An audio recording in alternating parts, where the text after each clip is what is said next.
هذا القرآن يوحدنا لطريق الخير يوجهنا الله تعالى أنزله ورسول الله معلمنا.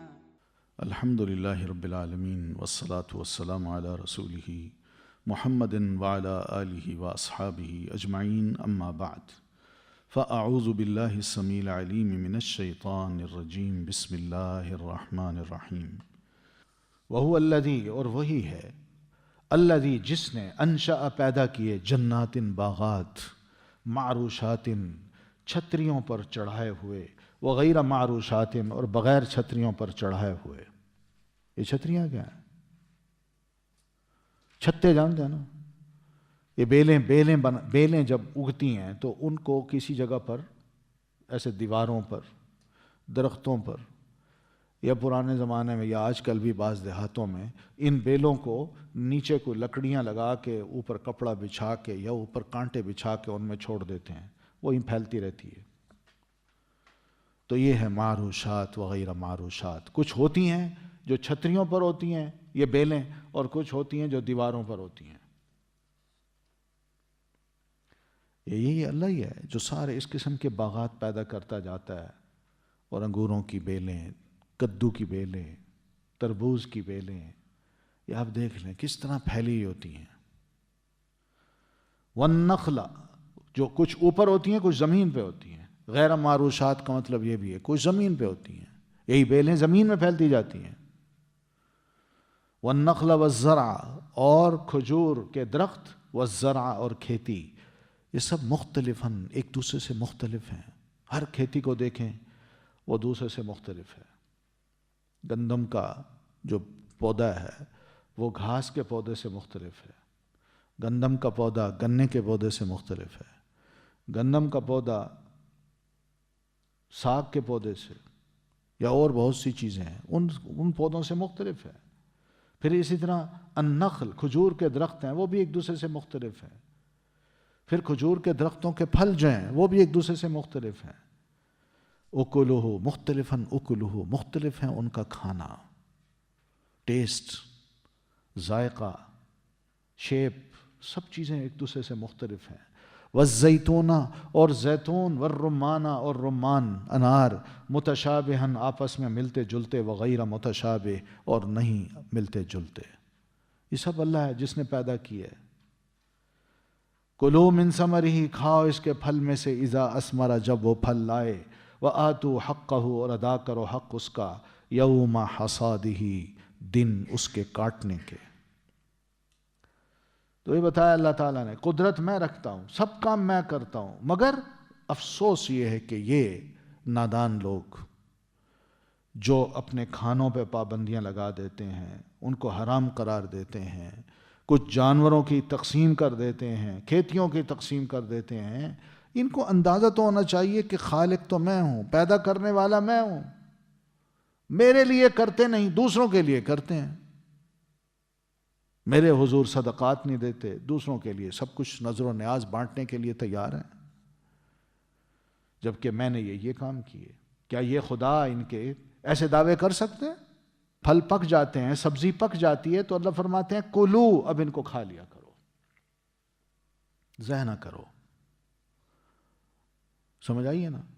یعنی کوئی بھی پودا اگانا ہے، کوئی سبزی اگانی ہے تو اس کے لیے آپ نے محنت تو کر ڈالی، وہ پھل بھی تیار ہو گیا، تو اب پھل تیار ہو تو کھاؤ اس کو، ورنہ اس کا ضیاع ہوگا.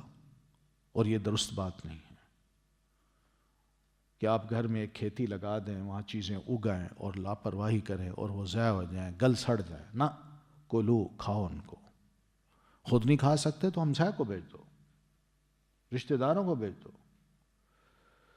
جب یہ پک جائے تو اس کا پھل پھر کھاؤ. ٹھیک؟ اور پھر ایک کام اور بھی کرو، وَآتُوا حَقَّهُ يَوْمَ حَصَادِهِ، جس دن یہ فصل کاٹو تو اس کا حق بھی ادا کر دو. کیا مطلب؟ یعنی غریبوں کو بھی اس کا کچھ حصہ دے دو. اور وہ حصہ کیا ہوگا؟ حدیث میں اس کو کہتے ہیں عشر. ٹھیک ہے نا؟ جو پیسہ ہوتا ہے اس کی زکوٰۃ دی جاتی ہے، جو پھل ہوتا ہے پھل ہوتا ہے، سبزی ہوتی ہے، اس کا عشر دیا جاتا ہے۔ تو یہ عشر کی دو طریقے ہیں۔ اگر وہ زمین جس پہ میں نے سبزیاں اگائی ہیں، پھل اگائے ہیں، باغ وہ بنایا ہے، اس کا پانی نیچرل وے میں بارش کے ذریعے سے، چشموں سے، بہتی نہر سے، جس کا میں کوئی پیسہ نہیں دے رہا، وہ اسی طرح ہی بغیر محنت کے، بغیر خرچ کیے اس کا پانی میری زمین پہ آ گیا، اور اس سے الحمدللہ کھیتی بھی لہلا اٹھی، بہت کچھ مجھے مل گیا۔ تو اب اس کو کاٹ کے میں جب اس کا عشر دوں گا تو اس کے بارے میں نبی علیہ الصلوۃ والتسلیم کا حکم یہ ہے کہ جس کھیتی کو تم پانی دو اور پانی قدرتی ہو، بغیر کسی محنت کے، بغیر کسی خرچے کے تمہیں وہ پانی مل رہا ہے، تو اس کا کیا کرو؟ عشر دو، یعنی 10واں حصہ دو۔ 10واں حصہ سے کیا مراد ہے؟ اگر 1 من سبزی نکلی ہے تو اس کا 10واں حصہ کیا بنے گا؟ 1 من 40 سیر کا ہے، 4 کلو وہ عشر ہے، وہ آپ نکال دیں، ٹھیک ہے؟ اور اگر میری کھیتی میں پانی آیا ہے محنت سے، کچھ خرچہ ہوا ہے، ٹیوب ویل لگا ہے، اس کا پانی ہے، یا نہری پانی ہے، میں اس کا منتھلی یا سال کے بعد ایک لگان دیتا، کیا کہتے ہیں اس کو، کچھ نہ کچھ دیتا ہوں، حکومت مجھ سے لیتی ہے، وہ پانی کا خرچہ لگتا ہے، محنت مزدوری بھی ہو رہی ہے، مزدور بھی لگا رکھے ہیں، تو اس کی جو پیداوار ہوگی تو اس کا میں کتنا کروں گا؟ آدھا عشر۔ آدھا عشر سے مراد 5واں حصہ۔ تو یہ طریقہ ہے جو پیارے نبی صلی اللہ علیہ وسلم نے سمجھایا ہے، یہ ہے آتو حقہ یوم حصادہ۔ جس دن ہم اس کی فصل کاٹیں گے تو اس کا حق ہم نے ادا کرنا ہے، تو حق یہی ہے کہ وہ اس کا عشر نکال دیا جائے یا آدھا عشر نکال دیا جائے، اور یہ عشر جو ہے یہ ہم نے غریبوں کو دینا ہے، جس طرح زکوٰۃ اور صدقات غریبوں کو دیتے ہیں ایسے یہ بھی ان کو دینا ہے، ٹھیک ہے؟ تو یہ تو مسئلہ ہے قرآن مجید کا کہ زکوٰۃ کے پیسے، زکوٰۃ کن کن میں؟ پیسے میں، سونا چاندی میں، یا پھر اسی طرح جو جانور ہیں ان میں وہ دینی ہے ہم نے، مختلف قسم کے جو مویشی ہم نے پالے ہوتے ہیں ان میں دینی ہے زکوٰۃ، اور جو زمین سے نکلتا ہے اس کا عشر ہوتا ہے۔ یہ دونوں تقسیم کرنے کا حکم ہے جو اللہ تعالیٰ نے ہمیں قرآن مجید میں دیا ہے، اور کہا ہے کہ اس کے جو جس کو دینا ہے اس کا بھی حکم دے دیا کہ کس کس کو دینا ہے، وہ 8 مدیں اللہ نے بتائی ہیں۔ قرآن مجید کا مسئلہ ہے، میں اس لیے ذرا تھوڑی سی بات کر رہا ہوں کہ ہمارے ہاں جو مسلک ہیں مختلف قسم کے، اس میں ایک مسلک یہ وہ کہتے ہیں ہم زکوٰۃ نہیں دیں گے، ہم عشر دیں گے، اور زکوٰۃ تو نہیں دیں گے لیکن عشر دیں گے تو وہ بھی اپنے ائمہ کو دیں گے، گورنمنٹ کو نہیں دیں گے، اور انہوں نے اپنا یہ قانون اپنے حق میں منوا بھی لیا ہے، وہ زکوٰۃ نہیں دیتے۔ اس لیے بینک میں سال کے بعد جب زکوٰۃ کٹتی ہے تو اس سے پوچھا جاتا ہے تم کون ہو، وہ لکھ کے دے دیتا ہے میں سنی نہیں ہوں، تو وہ کہتا ہے ٹھیک ہے پھر تم زکوٰۃ، تمہارے پیسوں سے ہم زکوٰۃ نہیں کاٹیں گے۔ تو بھئی عشر، وہ کہتا ہے عشر میں خود اپنا آپ دے دوں گا، وہ اپنے لوگوں کو دیتے ہیں۔ تو زکوٰۃ صرف ہماری کٹتی ہے، اور عشر بھی الحمدللہ ہمارے بہت سے مسلمان دیتے ہیں، سب دیتے ہیں،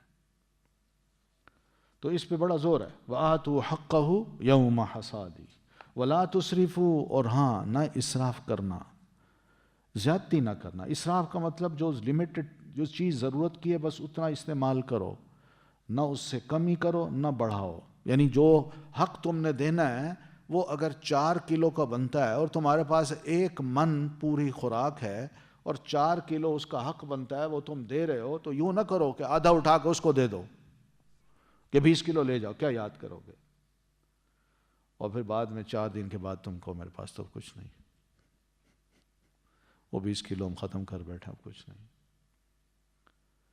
تو یہ اسراف ہوتا ہے۔ اللہ تعالیٰ نے جو دیا ہے نا اس کی قدر کرنا بھی اللہ سکھاتا ہے کہ جو بھی اللہ تعالیٰ نے مال کی صورت میں، کھانے کی صورت میں جو بھی دیا ہے اس کی قدر کرو، ناقدری نہ کرو۔ کہ ناقدریاں جو ہے نا پھر وہ نعمتیں چھن جانے کا سبب بنتی ہیں. اس لیے اللہ فرماتے ہیں اِنَّهُ لَا يُحِبُّ الْمُسْرِفِينَ، یقیناً وہ اللہ نہیں پسند کرتا مسرفین کو، جو زیادتی کرنے والے ہیں، جو اللہ نے حکم دیا اس سے وہ تجاوز کرتے ہیں اور اپنے سارے مالوں کو دے بیٹھتے ہیں اور پھر خود 2 دن کے بعد فقیر بن کے بیٹھے ہوتے ہیں. تو ایسے لوگوں کو اللہ فرماتا ہے میں تمہیں پسند نہیں کرتا، کیونکہ تم نے میرے حکم کی نافرمانی کی ہے، اس لیے یہ چیزیں اچھی نہیں ہیں. ٹھیک ہے، یعنی اسی طرح پھر کھانے پینے کے معاملے میں بھی آ جائیں تو پیچھے کہا ہے نا کلوا من ثمرہ، کھاؤ، تو اتنا کھاؤ کہ بس. وَمِنَ الْأَنْعَامِ حَمُولَةً وَفَرْشًا كُلُوا مِمَّا رَزَقَكُمُ اللَّهُ وَلَا تَتَّبِعُوا خُطُوَاتِ الشَّيْطَانِ إِنَّهُ لَكُمْ عَدُوٌّ مُّبِينٌ. وَمِنَ الْأَنْعَامِ، اور مویشیوں میں سے، حمولتاً، کچھ جانور ایسے ہیں جو بوجھ اٹھانے والے ہیں. حمولہ، ایسا جانور جس پر بوجھ لادا جائے اس کو کہتے ہیں حمولہ. جیسے اونٹ ہے، خچر ہے، گدھا ہے، ٹھیک ہے. اسی طرح بیل ہے، بیل کو باندھا جاتا ہے ہل کے ساتھ. وفرشا، اور کچھ زمین سے لگے ہوئے ہیں. یہ ایسے جانور ہیں جو اونٹ سے چھوٹے ہیں، جیسے مثال کے طور پر گائے ہے، بکری ہے، دمبا ہے، ٹھیک ہے نا. مویشی ہیں لیکن یہ ایسے جانور ہیں جن پر کچھ لادا نہیں جاتا، یہ زمین سے لگے ہوئے ہیں. اور جیسے حدیث میں آتا ہے نا، نبی صلی اللہ علیہ وسلم فرماتے ہیں کہ ایک بندہ گائے کے اوپر چڑھ بیٹھا تو گائے نے بول کے کہا میاں میں اس لیے تھوڑی بنائی گئی ہوں کہ تم مجھ پہ سوار ہو جاؤ. ٹھیک ہے نا. تو یہ ہے فرشا، کہ زمین سے لگی ہوئی ہیں. کچھ جانور ایسے ہیں چھوٹے ہیں. کلو، کھاؤ تم، مما رزقکم اللہ، اس چیز سے جو رزق دیا تم کو اللہ تعالیٰ نے. یعنی ایسے جانور جو اٹھاتے بھی ہیں بوجھ کو اور نہیں بھی اٹھاتے، ان میں کچھ جانور ایسے ہیں جو اللہ فرماتے ہیں میں نے تمہارے لیے حلال کیے ہیں، تم ان کو کاٹ کے ذبح کر کے نحر کر کے ان کو کھا سکتے ہو، یعنی ان کے گوشت کو تم کھا سکتے ہو. اور پھر رزق اس کا یہ بھی ہے کہ اس کی اون، اس کی کھال، وہ تم بیچ کے یا اس کو سکھا کے اس سے تم اپنے کپڑے بنا سکتے ہو، یہ بھی ایک رزق ہوگا. اور اس کی کھال سے تم جوتے، دیگر چیزیں، خیمے، یا اسی طرح چمڑے کی بے شمار چیزیں وہ تم بنا سکتے ہو، وہ بھی تمہارے لیے ایک رزق ہے. وَلَا تَتَّبِعُوا خُطُوَاتِ الشَّيْطَانِ، اور نہ تم پیروی کرو شیطان کے قدموں کی. خطوات خطوہ کی جمع ہے، خطوہ کہتے ہیں قدم کو. تو شیطان کے قدموں کی پیروی کیا ہے؟ یعنی شیطان جہاں قدم رکھتا ہے تم اس کو فالو نہ کرو. وہ تمہیں کہے گا کہ یہ مویشی جانور جو ہیں یہ کیا کرو، فلاں بت کے نام چھوڑ دو، اس کو ممنوع قرار دو، اس پر سواری ممنوع قرار دو، اس کا کھانا پینا فلاں کے لیے ممنوع قرار دے دو. یہ سب شیطانی کام ہے. میں نے ان کو ایک رزق کے طور پر تمہیں دیا ہے، تم ان کو حلال سمجھ کے کھاؤ، استعمال کرو ان کو. تو یہ اللہ کی طرف سے ایک رزق ہے. لہذا وَلَا تَتَّبِعُوا خُطُوَاتِ الشَّيْطَانِ، شیطان کے قدموں کی پیروی نہ کرو کہ کسی کو حرام کر دو اور کسی کا گوشت حرام کر دو، کسی کا دودھ حرام کر دو، یا کسی کو غیر اللہ کے نام پہ ذبح کرو. تو یہ سب شیطان کے قدم ہیں، یہ سب گناہ ہوں گے تمہارے لیے، ان سے تم نے بچنا ہے. اِنَّهُ لَكُمْ عَدُوٌّ مُّبِينٌ، یقیناً وہ شیطان تمہارا ایک کھلا دشمن ہے، کھل کے آتا ہے تمہارے سامنے. وہ سکھاتا ہے تمہیں، اس نے دشمنی کی ہے تم سے، وہ تمہیں پٹیاں پڑھاتا ہے، غلط کام تم سے کراتا ہے. تو اس لیے اس کو اپنا دشمن سمجھ کے ہی چلو، اس کا کہنا نہ ماننا، ورنہ تم ہلاک ہو جاؤ گے، تم سیدھی راہ سے بھٹک جاؤ گے. مبین مبین کا مطلب ہے کہ اس نے تمہارے لیے اپنی دشمنی کو واضح کر دیا، کھل کے کہا ہے کہ میں انسان کا دشمن ہوں، جیسے حضرت آدم علیہ السلام سے اس نے اپنی دشمنی کو ظاہر کیا تھا، اور ایسی دشمنی کی کہ اپنی چال سے جناب سیدنا آدم اور اماں حوا کو جنت سے نکلوا دیا، پھر ان سے حسد کرنے لگا، سرکش بن گیا کہ میں نے اس کی دشمنی کرنی ہے، اللہ کا کہنا نہیں ماننا، اس حد تک وہ دشمن ہے ہمارا، تو اس لیے اس سے بچنا ہے۔ پھر اس طرح فرمایا کہ 8 ازواج، 8 قسمیں ہیں، من الضأن 2، یعنی یہ جو جانور ہیں جو زمین سے لگے ہوئے ہیں، جو بوجھ اٹھاتے ہیں، انہی میں سے 8 قسمیں ہیں جو رزق کے طور پر تمہیں اللہ تعالیٰ نے دے رکھی ہیں، ٹھیک ہے؟ یہ ہے 8 ازواج کا مطلب۔ وہ کون سی ہیں؟ من الضأن 2، بھیڑ میں سے 2، ایک دمبا اور ایک بھیڑ، میل فیمیل۔ پھر وَمِنَ الْمَعْزِ، معز کہتے ہیں بکری کو، اور بکری میں سے 2، بکرا اور بکری۔ اب پہلے ان کی بات اللہ فرماتے ہیں کہ یہ جوڑے ہیں 4 جو میں نے تمہارے لیے رزق کے طور پر مویشیوں میں سے حلال کیے ہیں۔ اب یہ بتاؤ، قُلْ آذَّكَرَيْنِ حَرَّمَ أَمِ الْأُنْثَيَيْنِ، ان سے پوچھئے کیا 2 نر اس نے حرام کیے یا 2 مادہ؟ یعنی تم انسان، یہ مکھی لوگ، دیہاتی لوگ، بدوی لوگ، یہ اپنی طرف سے کسی کو حرام قرار دیتے ہیں، کسی کو حلال۔ اللہ تعالیٰ نے یہ تمہیں 2 جوڑے دیے ہیں، تو ان میں سے کون سا ایسا حکم ہے اللہ تعالیٰ کا جو اس نے نازل کیا ہو یا کسی کو بتایا ہو کہ ان جوڑوں میں سے نر جو ہیں وہ حرام ہیں اور مادہ ان کی حلال ہیں، یا ان کی مادہ حلال نہیں ہے، حرام ہے، اور ان کے نر وہ حلال ہیں؟ یہ کہاں لکھا ہے؟ کہاں کہا ہے اللہ تعالیٰ نے؟ کوئی ایسی بات ہو نا، جب اللہ نے یہ بات نہیں کہی تو تم اپنی طرف سے کیوں کہتے ہو کہ بھئی یہ ہمارے مردوں کے لیے حلال ہے، عورتوں کے لیے حرام ہے، یا یہ بالکل ممنوع ہے، اس کا چڑھنا، اس پر چڑھنا، اس پر سوار ہونا، اس کا دودھ پینا، یہ سب حرام ہے؟ یہ کس نے کہا ہے؟ اَمَّا اشْتَمَلَتْ عَلَيْهِ أَرْحَامُ الْأُنْثَيَيْنِ، اَمَّا اشْتَمَلَتْ عَلَيْهِ، یا اشتملت کا مطلب ہے جو مشتمل ہیں، یعنی جن میں شامل ہیں، علیہ اس پر، ارحام الانثیین رحم دونوں مادہ کے، یعنی دونوں کی، بھیڑ اور ادھر بکری، ان کے رحموں میں جو کچھ ہے اللہ نے جو پیدا کیا ہوتا ہے، یا اللہ تعالیٰ نے اس کو حرام قرار دیا یا حلال قرار دیا ہے؟ کس نے کہا ہے؟ تم کہتے ہو کہ اگر یہ مردہ ہوا تو ہم سب شریک ہوں گے، اور اگر اس کا بچہ پیدا ہوا تو پھر کوئی نہیں کھائے گا۔ کس نے کہا ہے؟ فَإِن تَكُن مَيْتَةً، اگر وہ مردہ ہوا تو پھر کیا ہوگا؟ فَهُمْ فِيهِ شُرَكَاء، تو پھر سب کے سب اس کے کھانے میں شریک ہوں گے، عورتیں بھی مرد بھی کھا سکتے ہیں، اور اگر زندہ ہوا تو پھر اس کو مرد کھائیں گے، عورتیں نہیں کھائیں گی۔ کیوں بھائی؟ کہاں اللہ تعالیٰ نے کہا ہے کہ بھائی رحم مادر میں یا ان بھیڑ یا بکری کے رحم میں جو بھی جانور ہوگا اس کو اللہ تعالیٰ فلاں کے لیے حرام کر رہا ہے اور فلاں کے لیے حلال کر رہا ہے؟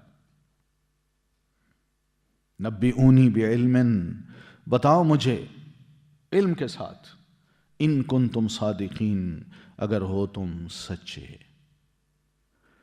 اگر تم واقعی اپنی بات میں، اپنے دعوے میں سچے ہو تو کوئی علمی دلیل لاؤ میرے پاس کہ قرآن کی کوئی اللہ تعالیٰ کی طرف سے کوئی حکم ہو جو تمہارے پاس موجود ہو، یا کوئی پرانی کوئی کتاب ہو اس میں یہ لکھا ہو، یا کسی نبی نے کہا ہو، لے تو آؤ، اپنی طرف سے ایسی باتیں کیوں کرتے ہو؟ تو ہوا یوں تھا کہ پہلے بھی میں بتا چکا ہوں کہ عمر بن لحی نام کا ایک شخص تھا، وہ شام گیا اور شام سے جب واپس آیا تو اپنے ساتھ کچھ بتوں کو لایا، اور بت اس نے نصب کروا کے عربوں سے کہا کہ یہ خدا ہیں، ان کی عبادت کرو۔ خود بھی شروع کی، آہستہ آہستہ یہ چیز رائج ہو گئی۔ اسی نے سب سے پہلے جانوروں کو ان بتوں کے نام چھوڑا کہ یہ اونٹ ہے، یہ اس کے نام ہے، یہ اونٹ ہے، یہ اس کے نام ہے، بس یہ آزاد ہے، اس کو کوئی بھی چھیڑ نہیں سکتا، کوئی اس پہ سوار نہیں ہوگا، کوئی اس کا دودھ نہیں پیے گا۔ اس نے اس قسم کی پابندیاں لگا دیں، اور جو اللہ کا دیا ہوا رزق تھا اس کو حرام کرنے کا ذریعہ اس نے یہ اختیار کر لیا کہ پبلک کو یہ بتایا کہ بھئی یہ چیزیں بتوں کے نام ہیں، ان کو نہ کھایا جا سکتا ہے، نہ پیا جا سکتا ہے، یا یہ بچہ جنے گی اگر وہ مردہ ہوا تو پھر کس کے لیے ہوگا؟ سب کے لیے، اور اگر زندہ ہوا تو پھر کوئی نہیں کھائے گا۔ تو یہ پہلا شخص تھا، اول من سیب السوائب وعبد الاصنام ابو خزاعۃ عمرو بن عامر۔ آپ فرماتے ہیں وَإِنِّي رَأَيْتُهُ فِي النَّارِ، میں نے اس شخص کو دیکھا دوزخ میں، یجر امعاءہ فیہا، جو اپنی آنتوں کو گھسیٹ رہا تھا اس دوزخ میں، یعنی اس کی آنتیں باہر نکلی تھیں اور وہ ان آنتوں کو یوں گھسیٹ گھسیٹ کے نہ جمع کر رہا تھا، اور وہ دوزخ میں لوٹ پوٹ ہو رہا تھا۔ یہ اس کی سزا ہے جو پیارے نبی صلی اللہ علیہ وسلم نے بتائی۔ پھر آگے فرمایا وَمِنَ الْإِبِلِ اثْنَيْنِ، پھر اونٹ لے لیجئے، اونٹ کے بھی دو ہیں، ٹھیک ہے، نر اور مادہ، اونٹ اور اونٹنی۔ وَمِنَ الْبَقَرِ اثْنَيْنِ، اور گائے میں سے بھی دو، وہ بھی دو جوڑے، بیل اور گائے۔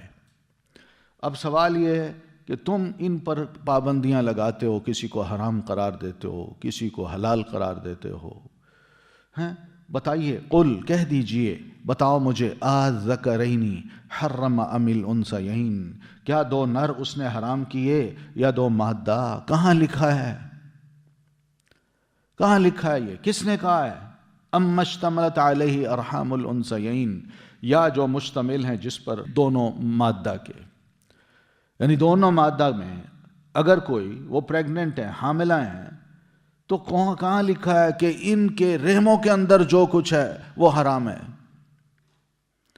کہیں بھی اللہ تعالیٰ نے نہیں کہا، کوئی کتاب ایسی نہیں ہے جس میں یہ لکھا ہوا ہو، کسی نبی نے کوئی ایسی تعلیم نہیں دی، یہ تم ہی ہو اپنی طرف سے گھڑنے والی چیزیں، تم خرافاتی ہو، ایسی چیزیں گھڑ کے اللہ کی طرف منسوب کرتے ہو اور کہتے ہو کہ یہی مذہب ہے ہمارا۔ یہ بدعات اور خرافات جو ہیں یہ جاہلیت کی پیداوار ہیں، چھوڑو ان کو۔ ام کنتم شہداء، کیا تم موجود تھے اس وقت، اذ وصاکم اللہ بہذا، جب تاکید کی تمہیں اللہ نے اس کی، یعنی اللہ نے تمہیں یہ تاکید کی تھی، کہا تھا کہ یوں ہی کرنا، اونٹوں کے مالک تم بنو، گایوں کے مالک بنو، بکریوں کے بنو، بھیڑوں کے بنو، تو تم نے یہی کچھ کرنا ہے۔ کیا اللہ نے کہا تھا تمہیں؟ کیا تم اس وقت موجود تھے؟ جو اتنے بڑے دعوے کر رہے ہو، لوگوں سے کہتے ہو کہ یہ کام کرنا چاہیے، یہ بھی دین ہے اور یہ دین ابراہیمی ہے۔ فمن اظلم، تو کون بڑا ظالم ہے، ممن، اس سے جو، افترا، وہ گھڑتا ہے، علی اللہ، اللہ پر، کذباً، جھوٹ کو، لیضل الناس، تاکہ وہ بھٹکا دے لوگوں کو، بغیر علم، بغیر کسی علم کے۔ کتنی بڑی گمراہی ہے یہ کہ انسان کے پاس علم نہ ہو، علم حقیقی صحیح علم وہ نہ ہو، جھوٹا سنا سنایا علم ہو، اور وہ گمان ہوتا ہے، علم نہیں ہوتا، وہ ظن ہوتا ہے، اور پھر اس پر یقین کر کے انسان اس کو پھیلائے، اس پر عمل کرے اور لوگوں کو بھی اس کی تاکید کرے اور کہے یہ اللہ کا کہا ہے۔ کتنا بڑا جھوٹ ہے جو اللہ کے نام پہ گھڑا جاتا ہے، اس سے بڑھ کر کوئی اور ظالم نہیں ہو سکتا۔ ان اللہ لا یہدی القوم الظالمین، بے شک اللہ نہیں ہدایت دیتا ایسے لوگوں کو جو ظالم ہوتے ہیں، اللہ رہنمائی کی توفیق ان کو نہیں دیتا، جو باتوں کو اپنی طرف سے گھڑیں، جو جھوٹ ہوتا ہے اور پھر اللہ کی طرف اس کو منسوب کر دیں اور یہ کہیں کہ ہمارا حلال کیا ہوا اللہ کا حلال کیا ہوا ہے، ہمارا حرام کیا ہوا اللہ کا حرام کیا ہوا ہے، اور دوسری طرف اللہ کی وحدانیت کا انکار بھی کریں اور پیارے نبی صلی اللہ علیہ وسلم کی رسالت کو بھی نہ مانیں۔ یہ سب ظالم لوگ ہیں، اپنے اوپر بڑا ظلم کر رہے ہیں، گناہ سمیٹ رہے ہیں بڑے بڑے، اور ان کو پتہ چلے گا کل۔ جب ہمارے پاس آئیں گے. قل کہہ دیجئے لا اجدو نہیں میں پاتا فیما اس میں جو اوحیا وحی کی گئی الیہ میری طرف محرمن حرام کی گئی کوئی چیز علی طائم کسی کھانے والے پر یطعمہ جس کو وہ کھائے. کوئی کھانے والا کسی بھی ایسی چیز کو کھائے وہ کھا سکتا ہے. اور وحی کے ذریعے اللہ تعالیٰ نے مجھے بتایا ہے کہ کون سی چیز ہے جس کے کھانا اس کے لیے منع ہے، وہ حرام ہے، اور اس کے علاوہ کون سی چیزیں ہیں جو اس کے لیے حلال ہیں. جو حرام ہیں وہ چند ہیں، ان کا ذکر تو کر دیا کہ بس یہ چیزیں نہیں کھانی، یہ حرام ہیں، اور باقی چیزیں حلال ہیں. یہ تو وحی کے ذریعے پتہ چلتا ہے، اپنی طرف سے حلال حرام نہیں بنائے جاتے. جیسے جاہلی دور میں لوگ کیا کرتے تھے، کچھ چیزوں کو حلال بنا لیتے تھے، کچھ چیزوں کو حرام کر دیتے تھے. تو اللہ تعالیٰ نے فرمایا اللہ کے رسول ان سے کہیے کہ جو وحی میری طرف کی جاتی ہے میں اس میں جن چیزوں کو حرام پاتا ہوں کہ وہ کھانے والے پر بھی حرام ہے، وہ سوائے اس کے اور کوئی نہیں کہ ان یکون میتۃ کہ وہ مردار ہو. مردار کا مطلب کیا ہے؟ وہ چیز جو زندہ تھی، ذبح کرنے سے پہلے وہ اچانک مر گئی. حلال تھی وہ لیکن مر گئی، ذبح نہیں ہو سکی، تو وہ میتہ ہے، چاہے وہ حلال پرندہ ہو یا حلال جانور ہو. تو میتہ میں یہ چیز ہے. لیکن جو سمندر کا میتہ ہے، سمندر کی کوئی چیز جو جانور سمندر سے نکال کے ہم باہر پھینک دیں اور وہ پانی کے بغیر زندہ نہیں رہ سکتی، وہ تڑپ تڑپ کے مر جاتی ہے، تو اس کو ذبح کرنے کی ضرورت نہیں ہے، وہ ویسے ہی مر جاتی ہے، تو وہ میتہ ہے، وہ حلال ہے. ٹھیک ہے. نبی صلی اللہ علیہ وسلم کے ارشاد ہے هو الطہور ماؤہ والحل میتتہ. ٹھیک ہے. سمندر ایسی شے ہے کہ جس کا پانی پاک ہے اور اس کا مردار حلال ہے. تو یہ مردار کون سا ہے؟ جو پانی کے بغیر زندہ نہیں رہ سکتا، باہر نکلتا ہے تڑپ تڑپ کے مر جاتا ہے، یہ ہے. لیکن جو جانور سمندر میں بھی رہتا ہے اور سمندر کے باہر بھی رہتا ہے اور پانی کے بغیر کئی کئی دن زندہ رہتا ہے، وہ حلال نہیں ہے. جیسے کچھوا ہے، پانی میں رہتا ہے لیکن باہر نکلتا ہے، انڈے بھی دیتا ہے اور اپنا سارا وہ گھونسلہ بھی بناتا ہے اور اس میں انڈے بھی دیتا ہے. پھر اس کے بعد اس کو انڈے دینے کے بعد کچھ تھوڑا عرصہ رہتا بھی ہے، سمندر میں بھی چلا جاتا ہے، پھر واپس آتا ہے، اور جب بچے نکلتے ہیں تو پھر ان بچوں کے ساتھ بھی رہتا ہے. پھر آہستہ آہستہ یہ بچے کچھ دن کے ہوتے ہیں تو ان کو دھکیل کے لے کے سمندر میں چلا جاتا ہے. تو یہ کیا ہے؟ یہ حلال نہیں ہے. ٹھیک ہے. او دمم مسفوحا. اسی طرح کوئی اور جانور بھی دیکھ لیں جو سمندر کے ہیں مگر سمندر کے باہر بھی زندہ رہتے ہیں. وہ کیا ہو سکتے ہیں؟ کیکڑا جو ہے، کیکڑا وہ سمندر کے باہر زندہ رہتا ہے کتنا دیر؟ زیادہ عرصہ نہیں رہتا. 2 گھنٹے کے لیے، 1.5 گھنٹے کے لیے آئے گا، تھوڑے وقت کے لیے، پھر اس کے بعد سمندر میں چلا جائے گا. آتے ہیں لاکھوں کروڑوں کی تعداد میں ایسے نکلتے ہیں باہر. پوری جو بیلٹ ہوتی ہے نا سمندر کی، خشک، وہ سرخ یعنی ان سے کیکڑے سے بھری ہوتی ہے. آتے ہیں تھوڑی دیر کے لیے، دھوپ سیکتے ہیں، انجوائے کرتے ہیں، پھر بھاگ گئے. زیادہ دیر نہیں رہتے. ان کی لائف پانی کی ہے، تو اس لیے کیکڑا بھی حلال ہے. ٹھیک ہے. مینڈک جو ہے یہ پانی کے بغیر بھی زندہ رہتا ہے، تو اس لیے یہ بھی حلال نہیں ہے. پھر اسی طرح اور بھی بہت سے مسائل ہیں، بہت سے جانور ہیں جن پر فقہائے کرام نے اپنی اپنی ایک رائے دی ہے. کچھ حلال سمجھتے ہیں، کوئی حرام سمجھتے ہیں. کچھ ایسے جانور جو ریئر ہیں، ٹھیک ہے نا، جو ریئر ہیں. او دمم مسفوحا، یا خون مسفوح. مسفوح کا مطلب کیا ہے؟ وہی جو ذبح کرتے وقت بہایا جائے، یا خون بہایا ہوا۔ اگر یہ آیت نازل نہ ہوتی نا، یہ دم مسفوح کی بات نہ ہوتی، تو مسلمان کیا کرتے؟ مسلمان ان چھوٹی چھوٹی چیزوں کو بھی پکڑتے جن کو یہودیوں نے پکڑا ہے، اور ایسی ایسی چیزوں کو اپنے لیے حلال کر لیتے۔ مگر مسفوح کی بات کر کے اللہ تعالیٰ نے کیا کیا ہے؟ دم، خون مسفوح جو بہایا ہوا ہے، یہی چھوٹا سا خون اگر بہانے کے بعد اگر جسم پہ لگا ہوا ہو یا بوٹی پہ لگا ہوا ہو، اگر یہ مسفوح کی بات نہ ہوتی تو ہم اس چھوٹی سی بوٹی کا پوری ہانڈی کو ڈیل دیتے۔ ہم کہتے یہ حرام ہے۔ جسم پہ لگ جاتا ہم کہتے ہیں ناپاک، کپڑے پہ لگ جاتا ہم کہتے ہیں ناپاک، فرش ناپاک، ہر شے ناپاک۔ چھوٹی چھوٹی باتوں کو بھی ہم حرام قرار دے دیتے۔ یہ اللہ تعالیٰ کا بڑا احسان ہے کہ اس نے اس قسم کے الفاظ قرآن مجید میں وضاحت کے لیے بیان کر دیے، جس سے ہمیں معمولی والی چیزوں سے نکال کے بڑی چیزوں کی طرف لے گئے۔ ٹھیک ہے نا؟ کوئی اور خون اگر جسم پہ لگتا ہے، کوئی خون اور، تو اس سے نہ جسم حرام ہوتا ہے، نہ ناپاک ہوتا ہے، نہ کپڑے ناپاک ہوتے ہیں۔ مثلا بکری کو ذبح کرتے ہیں، ذبح کرتے وقت ہاتھ میں خون لگ جاتا ہے، اس کے چھینٹے کپڑوں پہ آتے ہیں، ٹھیک ہے؟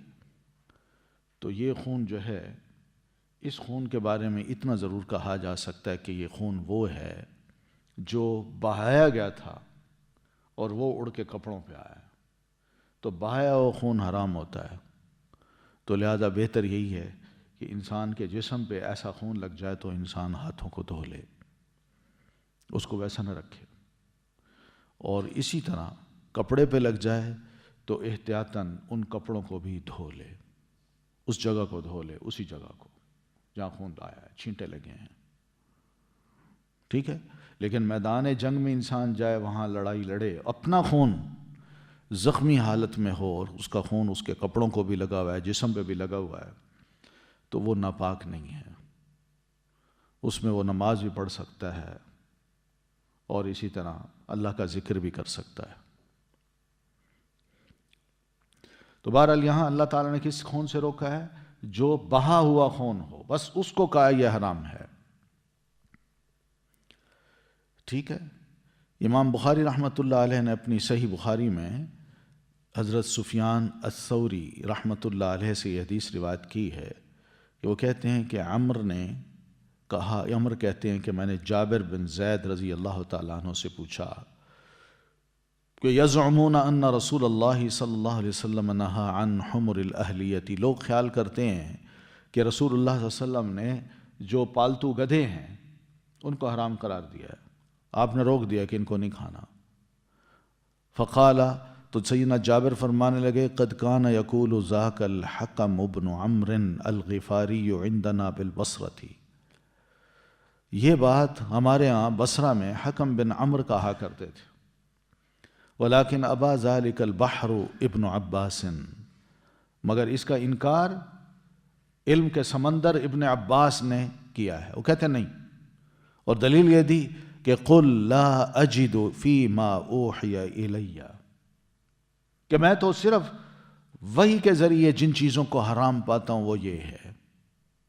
تو لہذا اس آیت کی روح سے گدھا جو ہے پالتو وہ حلال ہے۔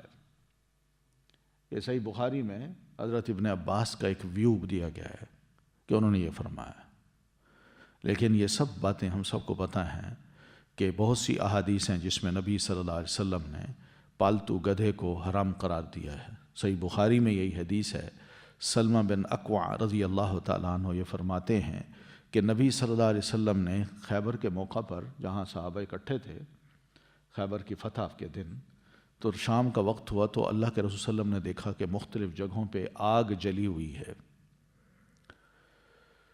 تو آپ نے فرمایا کہ یہ آگ کس پر جلائی گئی ہے؟ علامات توقد هذه النیران، تو صحابہ نے عرض کی علی الحمر الانسیتی، جو ہمارے ہاں پالتو گدھے ہیں ہم ان کو ذبح کیا ہے، اور ذبح کرنے کے بعد ان کی ہانڈیاں دیگیں پک رہی ہیں، تو قال، آپ نے فرمایا اکسروہا، ان دیگوں کو توڑ دو، ان ہانڈیوں کو توڑ دو، وَأَحْرِقُوهَا، اور اس کا سب کچھ بہا دو۔ مراد یہ ہے کہ یہ حلال نہیں ہے۔ قالوا الا نحریقها ونغسلها، تو صحابہ نے عرض کی اللہ کے رسول، یہ جو برتن ہیں، ہانڈیاں ہیں، ان سے سب کچھ نکال کے بہا دیں، پھینک دیں، اور ہانڈیوں کو بعد میں دھو لیں، کیا ایسا نہیں کر سکتے ہم؟ تو آپ نے فرمایا ٹھیک ہے، اغسلوا، ہانڈیوں کو دھو لو۔ ضرورت ہوگی نا ہانڈیوں کی، تو اس وجہ سے۔ تو یہ حدیث ہے، صحیح بخاری کی حدیث ہے۔ تو بعض مسائل جو تھے نا، علمی مسائل، وہ صحابہ کرام کے علم میں بھی نہیں تھے۔ بات سمجھ رہے ہیں نا؟ ابن عباس رضی اللہ تعالیٰ عنہ کو جب بتایا گیا تو انہوں نے تو اس کا انکار کیا کہ پالتو گدھا حرام نہیں ہے، وہ صرف قرآن مجید کی اس آیت کی روح سے میں کہتا ہوں کہ جو حرام چیزیں وہ صرف یہی ہیں جو اللہ تعالیٰ نے قرآن مجید میں بیان کی ہیں، بس باقی حلال ہے۔ تو حضرت ابن عباس رضی اللہ تعالیٰ عنہما کو اس حدیث کا علم نہیں تھا، اس وجہ سے وہ یہ کہتے تھے۔ اگر حدیث کا علم ہوتا تو سوال ہی پیدا نہیں ہوتا کہ وہ ایسا کہتے، لیکن جب پتہ چلا تو مان گئے، کہتے ٹھیک ہے مانتا ہوں۔ اس سے جو مسئلہ میں سمجھانا چاہتا ہوں وہ یہ ہے کہ قرآن مجید کا ایک اصول ہے کہ وَفَوْقَ كُلِّ ذِي عِلْمٍ عَلِيمٌ، ہر عالم کے اوپر ایک عالم ہوتا ہے۔ ضروری نہیں ہے کہ سارے صحابہ کرام کے پاس حدیث کا علم ہو، نبی علیہ الصلاۃ والتسلیم کے اسوہ حسنہ کا وہ پورا علم رکھتے ہوں، ضروری نہیں ہے۔ جب صحابہ کرام جو اللہ کے رسول کے ہر وقت ارد گرد رہتے تھے، ان کا علم اتنا محدود ہے، تو یہی علم جب پھیلتا ہے، مجھ تک پہنچتا ہے، آپ تک پہنچتا ہے، تو ہمارا علم وسیع ہوگا؟ نہیں ہوگا۔ اس لیے کہ مدینہ سے جو نکلا ہے نا، کوئی پاکستان میں آ گیا، اور پاکستان میں کوئی آیا تو کوئی پشاور میں، کوئی کراچی میں، کوئی ترکمانستان چلا گیا، کوئی ادھر چلا گیا افریقہ کے علاقے میں، تو ہر ایک اپنا اپنا علم لے کے چلا گیا۔ اب بعد میں اگر کسی عالم کے پاس کوئی علم آتا ہے تو اس کے بارے میں ہم یہ دعویٰ نہیں کر سکتے کہ اس کے پاس اب شریعت کا سارا علم ہے۔ یہ بڑی غلط فہمی ہے ہم سب لوگوں کی، جس میں ہم پڑے ہوئے ہیں۔ ہم سمجھتے ہیں، وہ ایک ٹائٹل دیتے ہیں، عالم الکل فی الکل، کہ وہ ہر شے کا عالم ہے، اور جتنے علماء ہیں ان سب کا بھی عالم ہے۔ یہ کیسے ممکن ہے بھائی؟ یہ نہیں ہو سکتا۔ یہ حدیث ہے جو پتہ چلتا ہے کہ سیدنا ابن عباس رضی اللہ تعالیٰ عنہما بھی نبی علیہ الصلاۃ والتسلیم کے بتائے ہوئے اس مسئلے سے لا علم تھے، اور یہ کوئی خدا نخواستہ ان کی توہین نہیں ہے، یا ان کے علم نہ ہونے سے ان کا مقام اور مرتبہ گرتا نہیں ہے۔ سمجھ رہے ہیں؟ یہ چیز بھی بڑی مشکل ہوتی ہے ایکسیپٹ کرنا کہ کسی عالم کے بارے میں یہ کہیں کہ بھئی اس کے پاس حدیث کا علم نہیں ہوگا، اس نے فتویٰ دے دیا، اس نے یہ مسئلہ بتا دیا، ٹھیک ہے، مسئلہ بتا دیا، لیکن اس کے بارے میں مثبت رائے کیا ہو سکتی ہے کہ اس نے جو مسئلہ بتایا ہے اور ادھر حدیث ہے۔ یہ ابن عباس رضی اللہ تعالیٰ عنہما کی میں بات کر رہا ہوں کہ انہوں نے ایک مسئلہ بتایا جس میں وہ کہتے ہیں میں تو صرف حرام چیزیں اسی آیت کے ذریعے ان چیزوں کو حرام چیزیں قرار دیتا ہوں، اسی آیت کے ذریعے وہ چیزیں حرام ہیں جو اس آیت میں بتائی گئی ہیں، لیکن کچھ اور میں نہیں سمجھتا۔ یہ ان کا نقطہ نظر ہے، اور دیگر صحابہ اس حدیث کو بھی بیان کرتے ہیں کہ پالتو گدھا حرام ہے۔ اب بتائیے کہ حضرت ابن عباس رضی اللہ تعالیٰ عنہما وہ خود اس چیز کو نہیں جانتے، تو کیا ہم ان کو نعوذ باللہ یہ کہہ کے ان کی توہین کر رہے ہیں؟ توہین نہیں ہو رہی، ان کا مقام اپنا ہے، جو انہوں نے کہا خالص نیت سے کہا، اس وجہ سے کہ ان کے پاس جو علم تھا وہی تھا، وہ اس میں خدا نخواستہ کوئی صحیح حدیث کی مخالفت نہیں کر رہے تھے، یا اللہ کے رسول صلی اللہ علیہ وسلم کی مخالفت نہیں کر رہے تھے، اس لیے کہ ان کے پاس علم ہی نہیں تھا، پتہ ہی نہیں تھا ان کو کہ اللہ کے رسول نے یہ فرمایا کہ نہیں فرمایا۔ لیکن جب علم آ گیا تو ابن عباس نے اس کو تسلیم کیا۔ تو ایسے علماء کے بارے میں ہم زیادہ سے زیادہ یہی کہہ سکتے ہیں کہ دیکھیے جی انہوں نے مسئلہ بتایا ہے، ٹھیک ہے، حدیث کچھ کہتی ہے، وہ کچھ کہتے ہیں، تو ہم زیادہ سے زیادہ اتنا کہہ سکتے ہیں کہ ان کے پاس یہ حدیث نہیں پہنچی، بس اتنا کہہ دیتے ہیں۔ تو اس میں نہ توہین ہے، نہ خدا نخواستہ کوئی کسی کو ڈیگریڈ کر سکتا ہے، وہ جی اس کو علم ہی نہیں تھا، وہ ہمیشہ حدیث کی مخالفت کرتا تھے، ایسا مسئلہ نہیں ہے، حدیث کی کوئی مخالفت نہیں کرتا۔ یاد رکھیے، کوئی بڑے سے بڑا عالم ہماری تاریخ میں جو گزرا ہے، مسلمان ہے، مجتہد ہے، عالم ہے، فقیہ ہے، اس کے بارے میں یہ سوچنا کہ وہ حدیث کی مخالفت کرتا ہے، یہ بہت بڑا گناہ ہے۔ وہ نہیں کرتا، ہم کیا جانیں، ہم کیوں فتوے لگا رہے ہیں، کیوں مفتی بن رہے ہیں ایسے؟ ہم زیادہ سے زیادہ یہی کہہ سکتے ہیں کہ ٹھیک ہے جی انہوں نے یہ مسئلہ بتایا ہے اور حدیث کے بالکل مخالف ہے، لیکن ہمارا نقطہ نظر یہ ہے کہ ان کے پاس یہ حدیث نہیں پہنچی، تب تو انہوں نے مسئلہ بتایا ہے، اگر حدیث پہنچی ہوتی تو کبھی ایسی بات نہ کرتے ہو۔ ٹھیک ہے، یہ میں بات اس لیے کر رہا ہوں کہ یہ چیزیں اکثر و بیشتر ہماری زبان سے ایسی نکل جاتی ہیں، بحث کرتے ہوئے، لڑائی جھگڑا کرتے ہوئے ایسے منہ سے لفظ نکل جاتے ہیں جو بہت بڑی توہین ہے، بہت بڑا گناہ ہے، اس سے بچنا چاہیے۔ مثبت رویہ یہی ہے کہ فوق کل ذی علم علیم کا نقطہ اصول جو ہے نا سامنے رکھ کے ہم یہی کہتے ہیں کہ ان کے پاس یہ حدیث نہیں پہنچی ہوگی، اس لیے انہوں نے یہ مسئلہ بتایا۔ اب آنے والے نے ان سے مسئلہ پوچھا، وہ ضرورت مند تھا، انہوں نے سوچا اپنے علم کے مطابق، کوئی حدیث ان کو نظر نہ آئی یا یاد نہیں تھی یا ان کے علم میں نہیں تھی، تو انہوں نے اپنے نقطہ نظر کو یوں واضح کیا کہ میرا خیال ہے کہ یہ چیز یوں ہوگی، تو اس نے اس پہ عمل کر ڈالا۔ پھر کچھ عرصے کے بعد وہ حدیث مل گئی تو ان کا نقطہ نظر بدل گیا، اور ایسے نقطہ نظر بڑے علماء کے بدلے ہیں۔ امام شافعی رحمۃ اللہ علیہ مکہ میں رہے، مدینہ میں رہے، امام مالک کے پاس 2 سال ان کے ساتھ رہے، موطا بھی پڑھی، ان کا نقطہ نظر بھی پڑھا، بہت کچھ سیکھا ان سے، ان کے اپنے خیالات کچھ بن گئے۔ پھر وہاں سے چل کے جب آئے عراق تو وہاں آ کے انہوں نے امام محمد بن حسن الشیبانی جو امام ابو حنیفہ رحمۃ اللہ علیہ کے شاگرد ہیں، ان سے ڈسکشن کی، اصولی بحثیں کی، فقہی بحثیں کی، اس سے ایک ذہن اور بنا، ان کا ایک اور ذہن تیار ہو گیا۔ تو وہ ذہن جب تیار ہوا تو اس وقت پھر مصر آ گئے، تو جب عراق میں تھے تو انہوں نے ایک کتاب لکھی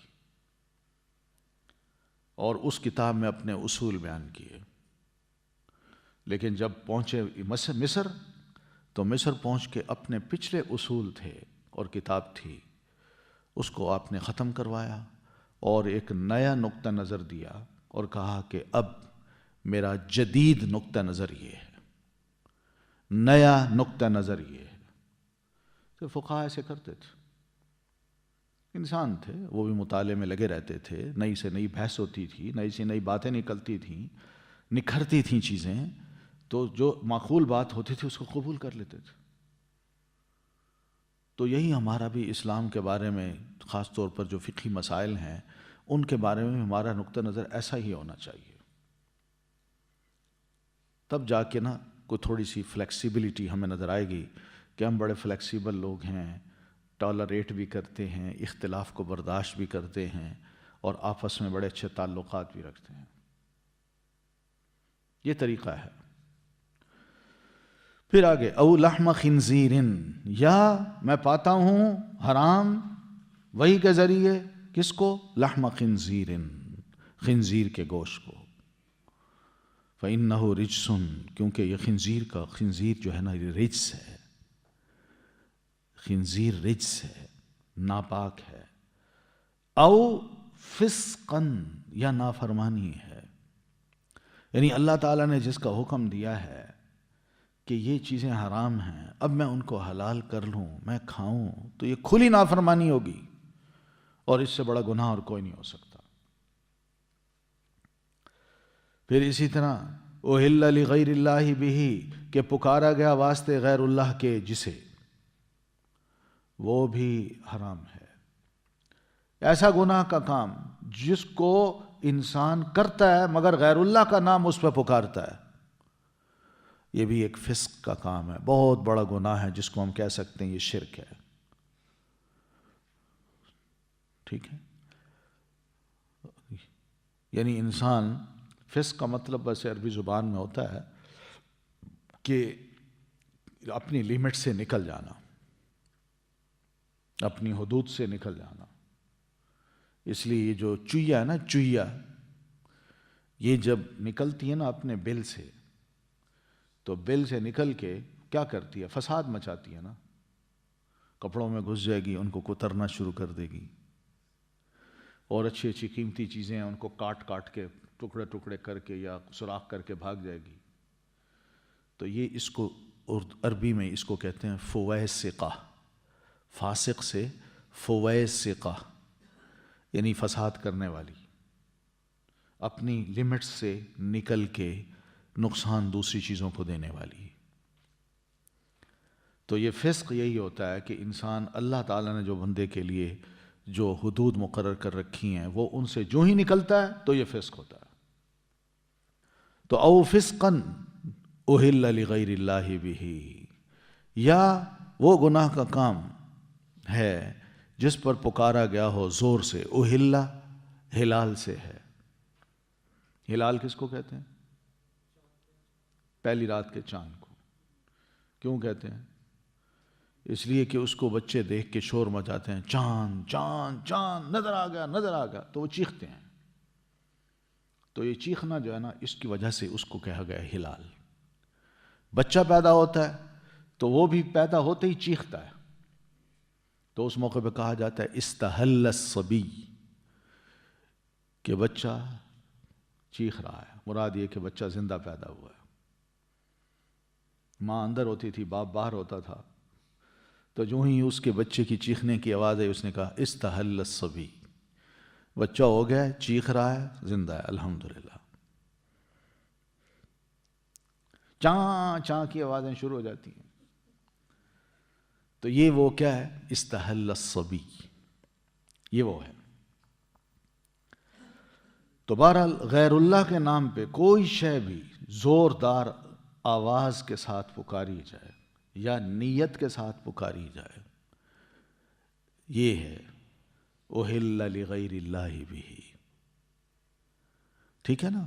یہ ضروری نہیں ہے کہ کوئی شے ایسی ہو جس کو ذبح کیا جائے تو ذبح کرتے وقت کہا جائے کہ بھئی یہ فلاں، یہ کالا بکرا فلاں کے لیے اور چٹا بکرا فلاں کے لیے. ایسا مسئلہ نہیں ہے، بلکہ ہر وہ شے جو ہم کھانے کی، پکانے کی یا دینے کی تیار کرتے ہیں اور نیت ہماری کیا ہوتی ہے کہ یہ اللہ کے لیے نہیں ہے، فلاں کے لیے، تو وہ حرام ہے. اس میں پھر شیرینی بھی آ گئی ہے نا، 11ویں شریف کا دودھ بھی آ گیا، رجب کے کنڈے بھی آ گئے، اور 10ویں کی نیاز بھی آ گئی. کیوں؟ یہ جن جن کے نام یہ دیے جاتے ہیں وہ خدا نہیں ہے، غیر اللہ ہے. سیدھی سی بات ہے، یہ غیر اللہ ہے، اللہ نہیں ہے. تو اللہ فرماتا ہے میں مناتا ہوں، میرا دیا ہوا رزق ہے، میرے نام کا دو گے تو میں قبول کروں گا. اگر کسی اور کو درمیان میں واسطہ بناؤ گے، کسی اور کے نام سے دو گے تو میں قبول نہیں کروں گا. فمن اضطر، تو جو مجبور کر دیا گیا، غیر باغن، اس حال میں کہ نہ ہو سرکشی کرنے والا، ولا عہد، اور نہ ہو وہ حد سے بڑھنے والا. فإن ربک، تو بے شک تیرا رب، غفور، بہت بخشنے والا ہے، رحیم، نہایت رحم کرنے والا ہے. تو مجبوری کیا ہوتی ہے؟ ومن اضطر، جو مجبور کر دیا گیا، یعنی اضطراری کیفیت یہ ہے کہ انسان بھوکا ہے کئی دنوں سے، اس نے بڑا برداشت کیا بھوک کو، اور پھر اب حالت اس کی یہ ہو گئی ہے کہ وہ کچھ کھائے تو زندہ رہتا ہے ورنہ زندہ نہیں رہتا. تو اب صرف جان بچانے کے لیے وہ مجبور ہے کہ کچھ کھائے، اور کھانے کے لیے اس کے پاس حرام ہے. یہی گدھے کا گوشت ہے مثال کے طور پر، مردار کا گوشت ہے. تو ایسے مجبور انسان کے لیے اللہ فرماتے ہیں میں اجازت دیتا ہوں، لیکن 2 شرطوں کے ساتھ. وہ 2 شرطیں کیا ہیں؟ پہلی شرط یہ کہ غیر باغن، اس حال میں کہ نہ وہ، باغ کا مطلب کیا ہوتا ہے؟ چاہنے والا. کہ دل سے اس کو چاہنے والا نہ ہو. یار میں بڑا سوچا تھا دیکھوں تو صحیح وہ گوشت کیسا ہے، شے کیسی ہے، جنہیں آج چکھنے کا موقع مل گیا ہے نہ، بلکہ نفرت کرنے والا اس ایسے کھانے سے. اور دوسرا باغن کا مطلب ہے سرکشی کرنے والا، اور اس حال میں کہ وہ نہ سرکشی کرنے والا ہو. تو یہ سرکشی کیا ہے کہ وہ یہ سمجھے کہ جناب یہ تو میرے لیے بغیر کسی شک کے، بغیر کسی شبہ کے میرے لیے حلال ہے. یہ سرکشی ہے نا. اسے پھر بھی اندر سے نہ تکلیف ہو کہ میں مسلمان ہوں، میں نے کبھی اپنے گلے کے حلق سے کوئی حرام چیز اندر نہیں ڈالی، یہ میں کیسے کھا سکتا ہوں؟ میں مر جاؤں وہ زیادہ بہتر ہے بنسبت اس کے میں یہ حرام کھاؤں. ایسا مزاج ہو، ایسی سوچ ہو، تب یہ کیا ہے؟ مجبور انسان ہے، اس کو اجازت دی جا سکتی ہے. دوسری شرط کیا ہے؟ ولا عادن، اور نہ حد سے بڑھنے والا ہو. حد سے بڑھنا کا مطلب کیا ہے؟ کہ کھانا اتنا کھائے کہ بس اس کو زندگی مل جائے، اتنا نہ کھائے کہ پیٹ بھر لے، آج موقع ہے کھانے کا. تو یہ ہے وہ چیز. تو اس لیے جو شے بھی حرام ہے اس کا کھانا پینا اضطراری صورت میں تو جائز ہے، ورنہ نہیں ہے. ہمارے ہاں لوگ جو ہے نا اضطراری صورت یہ بھی بنا سکتے ہیں، کہتے ہیں ہم بڑے سخت بیمار ہوتے ہیں، ہمیں ڈاکٹر دوائی دیتا ہے، اس میں سیرپ ہوتا ہے یا کوئی دوائی ہوتی ہے، اس میں الکوہل ملا ہوتا ہے، تو ہمیں وہ کھانی پڑتی ہے. یا گولیاں ہوتی ہیں تو اس میں بھی حرام چیزیں ہوتی ہیں، سور کی چربی ہوتی ہے اور بہت سی کیپسول ہوتے ہیں، وہ بھی سور کی چربی سے بنتے ہیں. تو ہم مجبور ہیں. نہیں، یہ اضطراری کیفیت نہیں ہے بھائی. آپ الحمدللہ ٹھیک ٹھاک ہیں، آپ ٹھیک ٹھاک ہیں، آپ جہاز پہ علاج کرانے کے لیے جا سکتے ہیں، اس کی وہ اضطراری کیفیت نہیں ہے. کھانے کی حلال چیزیں تھوڑے سے مزید پیسے دے کے آپ لے سکتے ہیں، آپ کو حلال دوائیاں بھی مل سکتی ہیں. تو یہ اضطراری کیفیت ہم اپنے اوپر مسلط کر لیتے ہیں، یہ درست نہیں ہے. یہ اضطراری کیفیت اور ہے، اس کی اجازت ہے. تو فَإِنَّ رَبَّكَ غفور الرحیم، تو بے شک تیرا رب بہت بخشنے والا ہے. یعنی ایسا مضطر بندہ اگر دل سے بھی نہ چاہتا ہو اور بس صرف جان بچانے کے لیے تھوڑا سا کھا لے، زیادتی بھی نہ کرے، خوب سیر ہو کے نہ کھائے، تو اس غلطی کو اللہ فرماتے ہیں تیرا رب پھر بھی معاف کرنے والا ہے، اس کو معاف کر دے گا. اللہ کے نزدیک گناہ نہیں ہوگا، یا ہوگا بھی صحیح تو اللہ معاف کر دے گا. اور رحیم ہے، رحیم اس معنی میں کہ جان کو عزیز سمجھتا ہے کہ بندہ بچ جائے.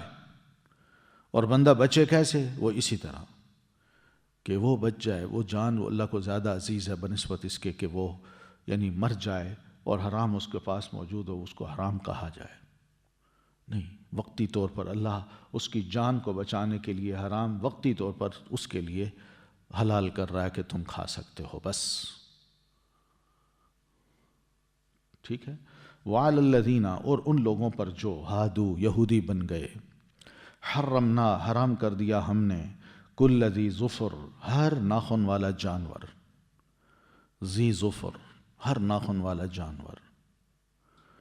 تو اللہ فرماتے ہیں ہم نے حرام کر دیے یہودیوں پر ان کی نافرمانیوں کی وجہ سے، بار بار کی نافرمانیاں، جو تورات حکم دے نہیں ماننا، یہ کہا نہیں ہم کریں گے. تو ہر وہ جانور جس کے پاؤں یوں کھل جاتے تھے، جس کے پاؤں ناخن اس کے کھل جاتے تھے، تو اس کو اللہ نے فرمایا کہ یہ حرام ہے. مثلا یہ جو بطخ ہے، بطخ کے پاؤں بھی ایسے کھلتے ہیں نا، چپٹے ہوتے ہیں. تو اس طرح ایسی چیزیں اللہ تعالیٰ نے کیا کیا ہے کہ حرام کر دی ان کے لیے. کچھ علماء نے اس کے بارے میں یہ فرمایا ہے کہ کل ذی ظفر کا مطلب ہے شقن شقن شقن شقن، کہ اللہ تعالیٰ نے ان کے پاؤں کو شق کیا ہوا ہو. تو کسی شاگرد نے پوچھا امام مجاہد سے کہ شک کیا ہوتا ہے؟ انہوں نے کہا وہی کہ ہر وہ جانور جس کے پاؤں نہ کھلتے ہوں، یعنی جس کے پاؤں کھلے نہ ہوں، چپٹے اگر ہوں تو وہ تو ٹھیک ہیں، لیکن جس کے کھلتے ہوں، ٹھیک ہے، جس کے نہ کھلتے ہوں تو وہ حرام ہے ان کے لیے، جس کے نہ کھلتے ہوں۔ تو وہ یہی ہے، مثلا یہی جو مثلا آپ دیکھ لیں کیا نام ہے اس کا، بطخ کے جیسے پاؤں ہوتے ہیں، تو مفہوم کافی سارے ملتے ہیں اس کے، ذی ظفر کے، یعنی کچھ نے کہا جن کے پنجے ہوں، جن کے ناخن ہوں، جن کی انگلیاں کھلی ہوں، کچھ نے کہا جن کے پاؤں نہ کھلتے ہوں، یعنی وہ آپس میں ملے ہوئے ہیں انگلیاں جیسے بطخ کے پاؤں ہوتے ہیں۔ تو اس طرح ہر شے کو علماء لے آئے اور انہوں نے کہا کہ یہ جانور دیکھ لیں آپ، جس میں اونٹ بھی ہے، جس میں ہرن بھی ہے، جس میں مرغی بھی ہے، اور جس میں اور بھی چیزیں لے لیں آپ۔ وَمِنَ الْبَقَرِ، اور گایوں میں سے، والغنمی، اور بکری میں سے، حرمنا علیہم، حرام کی ہم نے ان پر، شحومہما، چربیاں ان دونوں کی، یعنی بکری اور گائے کی چربی تم پر حرام ہے، وہ تم نے نہیں کھانی۔ ہاں اگر کھانی ہے تو الا ما حملت ظہورہما، سوائے اس چربی کے جو اٹھایا ہو ان دونوں کی پشتوں نے، یعنی بکری کی پشت پر، یعنی جو اس کی اوپر والی حصہ ہوتا ہے، اس پر اگر کوئی چربی ہو تو وہ حلال ہے۔ اسی طرح گائے کی پشت پر جو چربی ہو وہ حلال ہے، مگر دوسری چربی حرام ہے۔ اول حوایا، یا آنتوں نے اس کو اپنے اوپر لپیٹ رکھا ہو، اندر آنتیں ہوتی ہیں نا، تو آنتوں کے اوپر لپٹی ہوئی جو چربی ہے وہ حلال ہے۔ او مختلط بعظم، یا جو رل مل جائے ساتھ ہڈی کے، یعنی ہڈی کے ساتھ بھی کچھ چربی بالکل ملی ہوتی ہے، وہ حلال ہے۔ باقی چربی جانور کی تمہارے لیے حرام ہے۔ یہ یہودیوں کو نافرمانی کی وجہ سے اللہ تعالیٰ ان پر سختی کرتا گیا۔ تو شحوم کس کی جمع ہے؟ شحم کی، ٹھیک ہے۔ عرب کہتے ہیں، وہ کہتے ہیں گوشت کھانا ہے، یہ نہیں کہتے ہیں اللحم والشحم، گوشت بھی اور چربی بھی، کیونکہ دونوں چیزیں جاندار چیزیں ہیں نا، ہے نا، ہم شحم نہیں کھاتے۔ پھر اس کے بعد ظہور کس کی جمع ہے؟ ظہر کی۔ ظہر کس کو کہتے ہیں؟ پیٹھ کو۔ پھر الحوایا، حوایا کس کی جمع ہے؟ حاویہ کی یا حاویہ کی، حاویہ یا حویہ کی جمع ہے۔ تو تین ورڈ ہیں، حویہ، حاویہ یا حاویہ، آخر میں حمزہ ہے۔ تو یہ کس کو کہتے ہیں؟ آنتوں کو، یعنی آنتوں کے ارد گرد جو لپٹی ہوئی چربی ہوتی ہے وہ حلال ہے۔ اب ہو یوں یہ رہا ہے کہ کیا، یعنی اللہ تعالیٰ نے تو ان پر یہ حرام کر دی، مگر ان کے علماء نے کیا کیا؟ ان کے علماء نے وہ چربی کہا ٹھیک ہے جی، وہ جانور کی چربی حرام ہے، ہم نہیں کھائیں گے، لیکن ایک ہیلے سے اس کو حلال کر دیا اور کہا اس کو پگھلاؤ، پگھلا کے بیچو، اس کا استعمال کرو۔ اب یہ چربی تو نہیں ہے، اب اس کی شکل بدل گئی ہے، سمجھ رہے ہیں؟ یعنی وہ چربی جو ہے اس کو گرم کرو، اس کو کیا کرو، اس کا لیکوڈ بناؤ، اس کا تیل بناؤ، تیل بنا کے پھر اس کو بیچو، یا بیچنا نہیں چاہتے تو استعمال کرو۔ اب چربی نہیں کھا رہے آپ، اب اس کی شکل ہی بدل گئی ہے۔ تو اصول یہ بنایا کوئی ایسی شے جو اپنی شکل کو بدل دے تو وہ حلال ہوتی ہے، اور اگر اسی شکل میں کھایا جائے تو وہ حرام ہے۔ یہ ایک فقہی اصول انہوں نے بنایا، اور جس کی بنیاد پہ وہ فتوے بھی دیتے تھے کہ چربی کا کاروبار بھی جائز ہے، نہ تیل کا کاروبار بھی جائز ہے، اور تیل کو ہم استعمال بھی کر سکتے ہیں، اس سے ہانڈی بھی پکا سکتے ہیں، اس کو کھا بھی سکتے ہیں۔ تو یہ جو ہیلا ٹرکس جو ہے نا، ٹرکس عربی میں اس کو کہتے ہیں ہیلا، اور ہماری فقہی کتابوں میں یہ باقاعدہ ایک چیپٹر ہوتا ہے، کتاب الحیل، شرعی ہیلے، اور اردو میں کتابیں لکھی ہیں شرعی ہیلے۔ تو ان شرعی ہیلے کیا ہوتے ہیں کہ آپ اس ہیلے پر عمل کریں، شریعت پر بھی عمل کریں گے اور ذرا تھوڑا سا بچ بھی جائیں گے، کام بھی ہو جائے گا۔ یہ طریقہ ہے، لیکن یہ طریقے جو کچھ لکھے گئے ہیں بہت سے ٹھیک ہیں، لیکن کچھ بہت غلط بھی ہیں، جس سے لوگوں کو دین سے بھاگنے کا موقع مل جاتا ہے۔ بہت سے شرعی ہیلے جائز ہیں اور وہ ٹھیک ہیں، لیکن کچھ ایسے ہیں جو بالکل ہی غلط ہیں، بہت ہی غلط ہیں، جس سے لوگ پھر دین سے بھاگتے ہیں۔ مثال کے طور پر ایک شرعی ہیلہ یہ بتایا کہ کسی بندے پر زکوٰۃ فرض ہے، اور زکوٰۃ کا مثلاً اب کون سا مہینہ ہے، دسمبر، میں نے 31 دسمبر کو زکوٰۃ دینی ہے، سال پورا ہو رہا ہے۔ تو یہ ہیلہ بتایا گیا ہے کہ جو ہی سال پورا ہونے سے 2 ہفتہ پہلے یا ہفتہ 10 دن پہلے آدمی کیا کر سکتا ہے کہ اپنی ساری دولت اٹھا کے اپنی بیوی کو کہے یہ تمہیں میں گفٹ دیتا ہوں۔ اب اس کے پاس رقم نہیں ہے، رقم زکوٰۃ فرض ہونے کی شرط یہ ہوتی ہے کہ وہ رقم آپ کے پاس پورا 1 سال ہو۔ تو ابھی سال تو نہیں گزرا، ابھی 10 دن باقی ہیں، تو کیا کریں؟ آپ اپنی بیوی کو دے دیں، یہ میرے بیگم، یہ تمہارے لیے گفٹ ہے، ساری جائیداد اٹھا کے اس کو دے دیں، اور آپ مسکین بن جائیں۔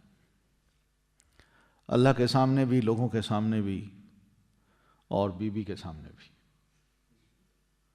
کہ اب تو تم دولت مند ہو، میرے پاس تو کچھ نہیں۔ اور 20 دن گزریں، 30 دن گزریں، مہینے بعد بیگم اٹھا کے پھر اپنے میاں کو دے دے کہ میرے شوہر نامدار، یہ آپ کے لیے ایک تحفہ ہے میری طرف سے، تو وہ قبول کر لے۔ تو اس طرح چونکہ زکوٰۃ اس پر فرض نہیں ہوگی، سال پورا نہیں گزرا نا، تو لہذا وہ بچ گیا، اس طرح زکوٰۃ بھی نہیں دے سکتا، اور رقم پوری کی پوری اس کے پاس محفوظ رہے گی، پھر ہر سال یہی کرتا رہے۔ اب یہ جس کی مینٹیلٹی یہ بن جائے، آپ سوچیں نا وہ دین کو کیا سمجھے گا؟ آپ سوچیں نا کیا راہ دکھائی جا رہی ہے لوگوں کو۔ تو یہ غلط طریقے ہیں، یہ غلط ہیلے ہیں۔ انہوں نے بھی یہی ہیلہ اختیار کیا کہ شریعت نے تورات میں یا اللہ تعالیٰ نے نبی کے ذریعے ان کو کہا کہ تم یہ چیزیں نہیں کھا سکتے، اب آئندہ کے لیے تم پر یہ حرام ہے، مگر انہوں نے کیا کیا کہ یہی کچھ کیا کہ انہوں نے اس کو طریقے سے حلال کر دیا اپنی طرف سے۔ اس کو پگھلاؤ، اب یہ چربی نہیں ہے، اب اس کا نام بھی بدل گیا ہے، اب یہ تیل بن گیا ہے، اب اس کو بیچو، اس کا استعمال کرو، اس میں پکوڑے تلو، سب جائز ہے۔ تو اللہ فرماتے ہیں ذَلِكَ جَزَيْنَاهُمْ بِبَغْيِهِمْ، یہ جزا دی ہم نے، بدلہ دیا ہم نے انہیں بِبَغْيِهِمْ، بوجہ ان کی سرکشی کے، یعنی انہوں نے جو سرکشی بار بار کی، نافرمانیاں کیں، تو ہم نے پھر ان کو یہی بدلہ دیا، یہی سزا دی کہ جو حلال چیزیں ہیں میں تمہارے لیے وہ بھی حرام کر رہا ہوں، اب تم آئندہ یہ نہیں کھا سکتے۔ اور اللہ فرماتے وَإِنَّا لَصَادِقُونَ، یہ کہیں گے جو یہودی کہیں گے، اور نہیں جی یہ تو ہم نے ہماری شریعت میں لکھی ہوئی ہے، یہ تو پہلے سے ہی حرام تھی، یا وہ کہیں گے نہیں کہاں لکھی ہوئی تھی، حرام کہاں ہے، یہ تو شروع سے ہی حلال تھی، یا آپ کا قرآن ہمارے اوپر الزام لگاتا ہے۔ اللہ فرماتے ہیں وَإِنَّا لَصَادِقُونَ، یقین ماننا کہ ہم سچ بات کہہ رہے ہیں۔ دوسرا مطلب ہے کہ یہودی اس کو جھٹلائیں گے، لیکن تم قرآن پر ایمان رکھنا، ان کی باتوں کو نہ ماننا۔ فَإِن كَذَّبُوكَ، پھر اگر وہ جھٹلاتے ہیں آپ کو، فَقُلْ، تو کہہ دیجئے، رَبُّكُمْ، تمہارا رب، ذو رحمت واسعہ، بڑی رحمت والا ہے، اور واسعہ، بڑی وسعت والا، یعنی بہت ہی وسیع رحمت والا ہے، ولا يرد بأسه، اور نہیں پھیرا جا سکتا اس کا عذاب، عن القوم المجرمین، مجرم لوگوں سے۔ تو اللہ کے رسول اگر یہ یہودی آپ کو جھٹلائیں اور کہیں کہ جناب یعقوب علیہ الصلاۃ والتسلیم نے اس چیز کو اپنے اوپر حرام قرار دیا تھا کہ میں جو چربی ہے یہ نہیں کھاؤں گا۔ کون سی چربی؟ وہ شاید یہ کہیں کہ جناب جو یہ ہوتی ہے نا، کیا کہتے ہیں اس کو، گردے ہوتے ہیں نا، گردوں کے اوپر لپٹی جو چربی ہے وہ سیدنا یعقوب علیہ السلام نے فرمایا تھا کہ ہم اس کو حرام قرار دیتے ہیں، تو صرف اس چربی کو ہم اپنے لیے حرام سمجھتے ہیں، باقی تو حلال ہے۔ تو اس طرح وہ قرآن کو جھٹلائیں گے، آپ کو جھٹلائیں گے، تو اللہ کے رسول ان سے کہیے کہ فَقُلْ رَبُّكُمْ ذُو رَحْمَةٍ وَاسِعَةٍ، کہ تمہارا رب بڑی وسیع رحمت والا ہے۔ کیا مطلب؟ کہ اللہ کی رحمت تلاش کرو، جھٹلاؤ نہ، حقیقت کو تسلیم کرو، حقیقت کو مانو۔ قرآن مجید نے جو طریقہ بتایا ہے وہ صحیح ہے، تم ایسے ہی کرتے تھے، اور تمہاری ان نافرمانیوں کی وجہ سے اللہ تعالیٰ نے ان چربیوں کو تم پر حرام قرار دیا۔ اب اللہ کی رحمت کی وسعت تمہیں اپنے اندر اس وقت گھیر سکتی ہے جب تم پچھلی باتوں سے توبہ کر لو اور قرآن کی بات کو تسلیم کر لو۔ اور جب قرآن کی بات کو تسلیم کریں گے مسلمان ہو جائیں گے، اور مسلمان ہوں گے تو چربی حلال ہو جائے گی۔ وَلَا يُرَدُّ بَأْسُهُ عَنِ الْقَوْمِ الْمُجْرِمِينَ، اور جو مجرم ہیں ان کے لیے ان کے رب کا جو عذاب ہے وہ پھیرا نہیں جا سکتا۔ جب بھی اس کا عذاب آیا تو اس نے پھر سزا مجرموں کو دینی ہے، وہ بچ نہیں سکتے پھر اس سے۔ سَيَقُولُ الَّذِينَ أَشْرَكُوا، ان قریب کہیں گے وہ جنہوں نے شرک کیا، لَوْ شَاءَ اللَّهُ، اگر چاہتا اللہ، ما اشرکنا، نہ شرک کرتے ہم، ولا آباؤنا، اور نہ آباء و اجداد ہمارے، ولا حرمنا، اور نہ حرام کرتے ہم، من شیء، کوئی چیز۔ تو اب اللہ کے رسول یہ بھی ہو سکتا ہے کہ یہی لوگ جو مشرک ہیں وہ آپ سے آ کے کہیں کہ لو شاء اللہ، اگر اللہ چاہتا تو ما اشرکنا، ہم شرک نہ کرتے۔ دوسرا مطلب ہے کہ اللہ چاہ رہا ہے تو ہم شرک کر رہے ہیں نا۔ یہ تو بڑی عجیب سی بات ہے، یعنی اپنا جرم، اپنی غلطی، اپنی غلط سوچ، اس کو تسلیم نہیں کیا جا رہا، بلکہ اس غلط سوچ کو اللہ کی مشیت قرار دیا جا رہا ہے کہ اللہ چاہ رہا ہے تو ہم کر رہے ہیں نا۔ تو یہ ایک ڈیبیٹ ہے جو اللہ تعالیٰ نے ذکر کی ہے، اور ایک شبہ ہے جو مشرکین اکثر و بیشتر اپنے شرک کے لیے یا اپنی حرام چیز کو حلال قرار دینے کے لیے ہمیشہ مسلمانوں کو پیش کرتے ہیں۔ تو اللہ تعالیٰ نے ان کے اس شبہ کا یا ان کے اس ٹرک کا ذکر قرآن مجید میں کر کے ہمیں اطلاع دی ہے کہ دیکھو یہ لوگ یوں کہتے ہیں، یہ شرک بھی کرتے ہیں، حرام کام بھی کرتے ہیں، اور پھر اس کے بعد یہ بھی کہتے ہیں کہ اللہ نے چاہے تو ہم کر رہے ہیں نا۔ کوئی انسان جا رہا ہو، کیلے کا چھڑکا آگے پڑا ہو،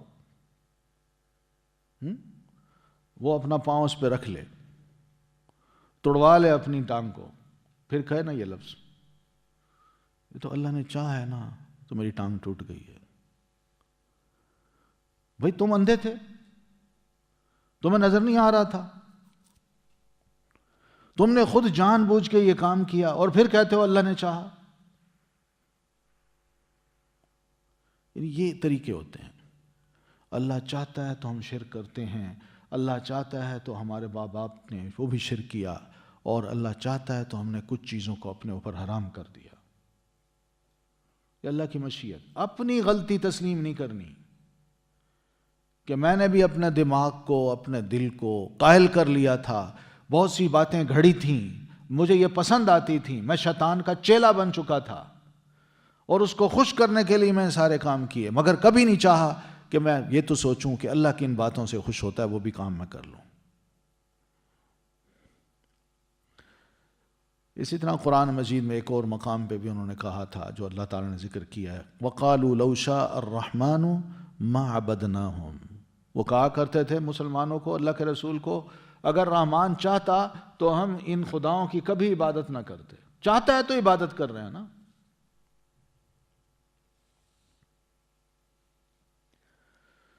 تو بہرحال یہ ان کے طریقے ہیں۔ سیدنا عبداللہ بن عمر رضی اللہ تعالیٰ عنہما فرماتے ہیں کہ نبی صلی اللہ علیہ وسلم نے فرمایا کہ ان اللہ لو شاء، بے شک اللہ اگر چاہتا، اللہ یعصا، کہ نافرمانی اس کی نہ کی جائے، تو ما خلق ابلیس، وہ کبھی ابلیس کو پیدا نہ کرتا۔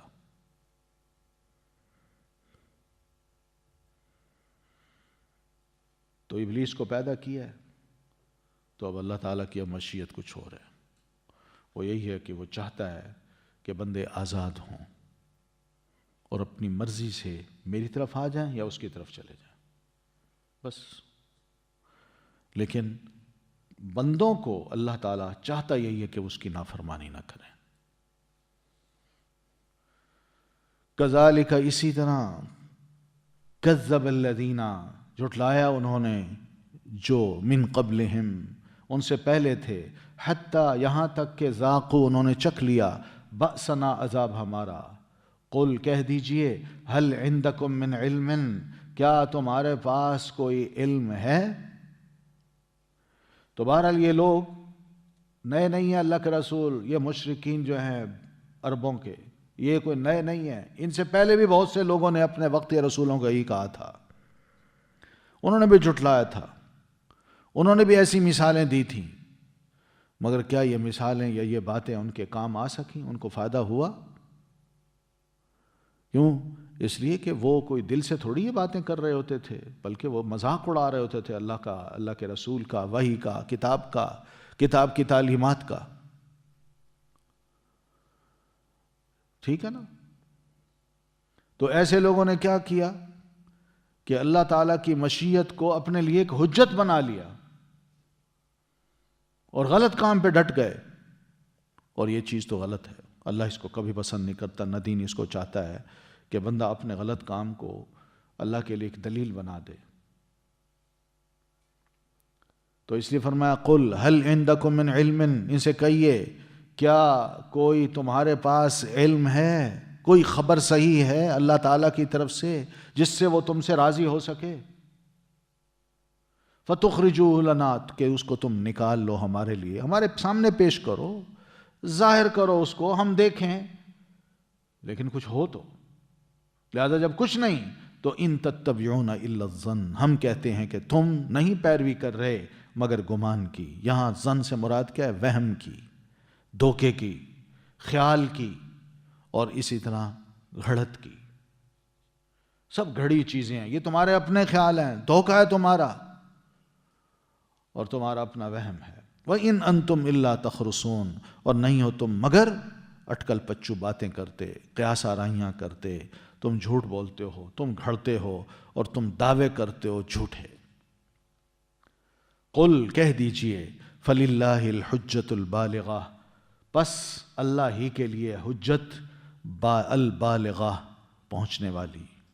مراد یہ ہے کہ کسی کی کوئی حجت نہیں ہے کہ وہ یہ کہے کہ میں اللہ کی نافرمانی کر سکتا ہوں اور میرے لیے جائز ہے، بلکہ اللہ کے لیے ایک بہت زبردست دلیل ہے، حجت ہے اپنے بندوں پر، وہ یہ ہے کہ اس نے ان کو پیدا کیا، وہ ان کا خالق ہے، وہ ان کا مالک ہے۔ لہذا ان لوگوں کو اللہ کی حجت کو تسلیم کرنا چاہیے، اس کی تعظیم کرنی چاہیے۔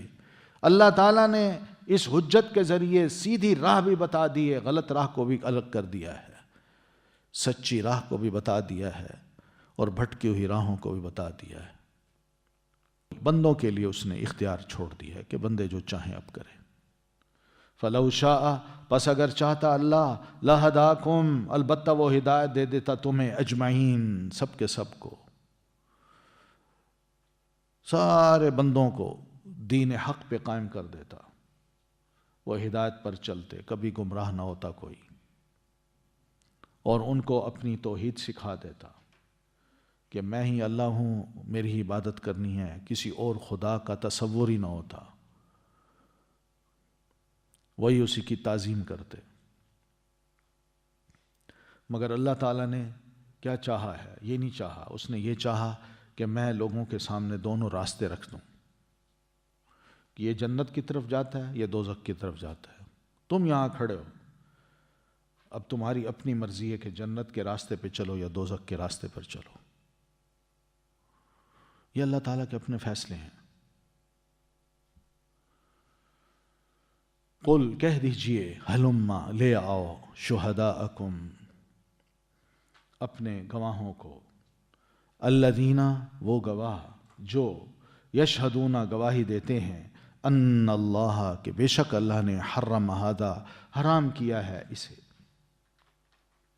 فإن شہدوا پھر اگر وہ گواہی دیں، فلا تشہد معہم تو تم نہ گواہی دو ان کے ساتھ، ولا تتبع اور نہ تم پیروی کرو اہواء الذین خواہشات کی ان لوگوں کی جنہوں نے کذبوا بآیاتنا جھٹلایا ہماری آیات کو، والذین اور نہ ان کی جو لا یؤمنون بالآخرتی نہیں ایمان رکھتے آخرت پر، وہم اور وہ بربہم اپنے رب کے ساتھ یعدلون وہ برابر قرار دیتے ہیں. تو مطلب یہ ہے کہ اپنے گواہوں کو مشرکو تم لے آؤ جو گواہی دیں اس خیال کی جو تم نے خود گھڑا ہوا ہے کہ یہ حلال ہے یہ حرام ہے اور اللہ تعالیٰ نے اس کو ہمارے لیے شریعت بنایا ہے. آ کے وہ گواہی دیں. اگر کوئی بالفرض گواہی دے بھی صحیح اللہ کے رسول تو آپ محتاط رہیے کہ اس کی تصدیق کریں نا. آپ فلا تشہد معہم آپ ان کے ساتھ بالکل گواہی نہ دیجیے. وجہ یہ ہے کہ وہ جھوٹے ہیں اور ان کی جھوٹی گواہی ہے. وہ اپنی گواہی میں جھوٹے ہیں. جس چیز کی گواہی دے رہے ہیں وہ بھی جھوٹ ہے اور اللہ تعالیٰ کی گواہی کے خلاف ہے. تو فلا تشہد معہم. اور پھر دوسری بات ولا تتبع اہواء الذین اور اس سے بھی بچیے کہ جو لوگ اللہ کی آیات کو اور اس کی ملاقات کو جھٹلاتے ہیں ان کی خواہشات کی آپ نے کبھی پیروی نہیں کرنی، کیونکہ ان کا دل یہی ہوتا ہے کہ آپ بھی ان کے ساتھ مل جائیں، آپ بھی وہی کام کرنے لگیں جو ہم وہ کرتے ہیں، آپ بھی وہی بولنے لگیں جو وہ بولتے ہیں. دوستی میں ان کی خواہشات کو ہم اپنائیں نہ. ذرا محتاط رہیں. والذین لا یؤمنون بالآخرتی اور ان سے بھی بچیں جو آخرت پر بالکل ایمان نہیں رکھتے. وہم بربہم یعدلون اور وہ اپنے رب کے ساتھ برابر قرار دیتے ہیں. کیا مطلب؟ جو انداد انہوں نے بنا رکھے ہیں، شریک بنا رکھے ہیں، اپنے خدا بنا رکھے ہیں جن کو ہم طاغوت کہہ سکتے ہیں، ان کو انہوں نے کیا کیا ہے؟